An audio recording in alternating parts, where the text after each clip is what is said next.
ఆ సింహం పెద్ద జూలుతోటి పైన కూర్చున్నటువంటి 5 ముఖాలున్న హేరంబ గణపతి ఎలా చెప్తాడో అలా వెడుతూ ఉంటుంది. అంటే హింసని అదుపు చెయ్యగలిగినటువంటి శక్తితో ఉంటాడు. అందుకే ఆయన మహాదంతి వక్త్రాపి పంచాస్యమాన్య, ఏనుగు ముఖంతో ఉన్నప్పటికీ కూడా సింహము చేత పూజింపబడినవాడు, సింహము వాహనముగా కలిగినటువంటి వాడు. తల్లి పార్వతీదేవికి సింహము ఎలా వాహనంగా ఉంటుందో కొడుకైనటువంటి విఘ్నేశ్వరుడు కూడా హేరంబ గణపతిగా ఉంటే సింహాన్ని వాహనంగా చేసుకుని ఉంటాడు. ఇంకా విశేషం ఏమిటి అంటే శంకరాచార్యుల వారు మహాదంతి అని పిలిచారు. ఏనుగు అని పిలవాలంటే అబ్బో బోల్డ్ అన్ని పేర్లు ఉన్నాయి. గజము అనొచ్చు, కుంజరము అనొచ్చు, ఎన్నో పేర్లు ఉన్నాయి. కానీ శంకర భగవత్పాదులు ఆ పేర్లు వాడలేదు, మహాదంతి అన్నారు. దంతము అంటే పన్ను, దంతి అంటే దంతములు కలిగినది. ఏనుగుల్లో ఒక లక్షణం ఉంటుంది, దంతములు ఉన్నాయనుకోండి అది పురుష ఏనుగు, అది మగ ఏనుగు. దంతాలు లేవనుకోండి అది ఆడ ఏనుగు. విఘ్నేశ్వరుడు దంతాలతో ఉంటాడా, దంతాలు లేకుండా ఉంటాడా? ఏకదంతంతో ఉంటాడు, ఒక దంతంతో ఉంటాడు. మరి 2 దంతాలేవి? ఇంకొక దంతం ఏమైంది అంటే ఏనుగుకి చాలా చాలా సౌందర్యవంతమైనది ఏది అంటే దాని దంతమే. అందుకే ఏనుగుని పట్టుకుంటారు ఆ దంతాల కోసం.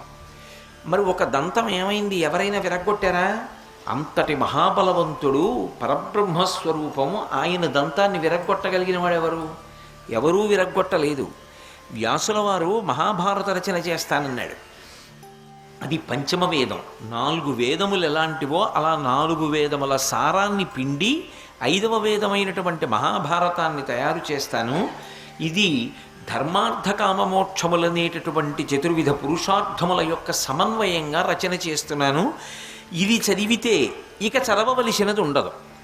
ఇందులో చెప్పనిది చెప్పినది ఉండదు, ఇందులో చెప్పనిది చెప్తానన్నవాడు ఉండడు. అలా రాస్తున్నానన్నాడు. మహాభారత ప్రారంభంలో వ్యాసుడు చెప్పుకున్నాడు ఈ మాట.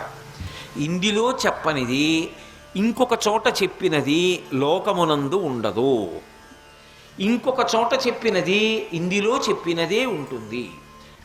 అంత గొప్పగా పంచమవేద రూపంగా నేను మహాభారతాన్ని లోకానికి అందిస్తున్నానన్నాడు. నీ చెప్పట్లా ఈ మాట, వ్యాసుడు చెప్పుకున్నాడు మహాభారతంలో. ఎందుకని? వ్యాసుడు సాక్షాత్తు నారాయణ స్వరూపుడు, వ్యాసో నారాయణ స్వయం. కాబట్టి అంత పెద్ద మహాభారత రచనకి పూనుకున్నాడు. మా భారతము అంటేనే పెద్దది అని గుర్తు. భారతము అంటే చాలా పెద్దది అని ఒక అర్థం. అటువంటి భారతాన్ని వ్రాయాలి.